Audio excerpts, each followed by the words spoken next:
ప్రతి మనిషి జీవితంలో సహజంగా ఉండేది ఏంటంటే శ్రమలు, వేదనలు, ఇబ్బందులు, ఆటంకాలు, కష్టాలు, నష్టాలు ప్రతి వ్యక్తి జీవితంలో కూడా ఉండేవి. నాకు శ్రమలు లేవండి అన్నవారు ఎవరైనా ఉంటే ఒకసారి మీ చేయి చూపిస్తారా? ఎవరు లేరు కదా. శ్రమలు లేని మనిషి ఎవడో ఉండడు. ఖచ్చితంగా అందరూ శ్రమలు అనుభవిస్తూనే ఉంటారు. అయితే శ్రమలు వచ్చినప్పుడు, వేదన కలిగినప్పుడు మనిషి ఏం చేస్తాడు? బాధపడతాడు, దుఃఖపడతాడు, ఆవేదన చెందుతాడు.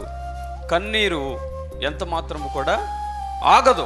కారణం ఏంటంటే మనిషి అన్ని సక్రమంగా జరుగుతూ వెళ్తున్నప్పుడు మనం సంతోషంగా ఉండటం పెద్ద గొప్ప విశేషం ఏం కాదు. అన్ని సరిగ్గా ఉన్నప్పుడు జీవితంలో నవ్వటం పెద్ద మ్యాటర్ కాదు. దేవుని పిల్లలు ఎలా ఉంటారు, దేవుని బిడ్డలు ఎలా ఉంటారంటే ఇది ఈ భక్తుల్లా ఉంటారు. శ్రమలు, వేదన నన్ను పట్టుకున్నాయి అంటే చుట్టుపక్కల ఎక్కడ చూసినా కూడా తనకి కనపడుతుంది ఏంటంటే శ్రమలు కనపడుతున్నాయి. చుట్టూ ఎక్కడ చూసిన వేదన తనను పట్టిన పరిస్థితి. ఆ సమయంలో ఈ యొక్క కీర్తనకారుడు అంటున్నాడు, శ్రమలున్నా, వేదనున్నా, కష్టమున్నా, నష్టమున్నా అయినా సరే నీ ఆజ్ఞలు నాకు, నీ వాక్యము నాకు. ఆయన వాక్యము శ్రమలో ఉన్నప్పుడు కూడా మనకు ఏం కలుగు చేస్తుందంట?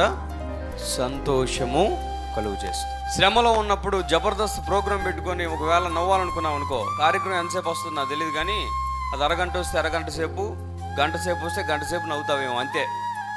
మరి అది అయిపోయాక మనసు ప్రశాంతంగా ఉండాలి అని పార్కుకి వెళ్ళి కూర్చుందాం అనుకున్నావు, పార్కు వెళ్ళావు, ప్రశాంతంగా ఉన్నావు. మళ్ళీ ఇంటికి వచ్చిన తర్వాత అదే పీకులాట, అదే శ్రమలు, అదే ఆవేదన. ఒక వ్యక్తికి శ్రమలలో కూడా నిజమైన సంతోషం ఇచ్చేది దేవుని యొక్క వాక్యము. గట్టిగా చప్పట్లు కొట్టి ప్రభువుని మహిమపరచు. హల్లెలూయా.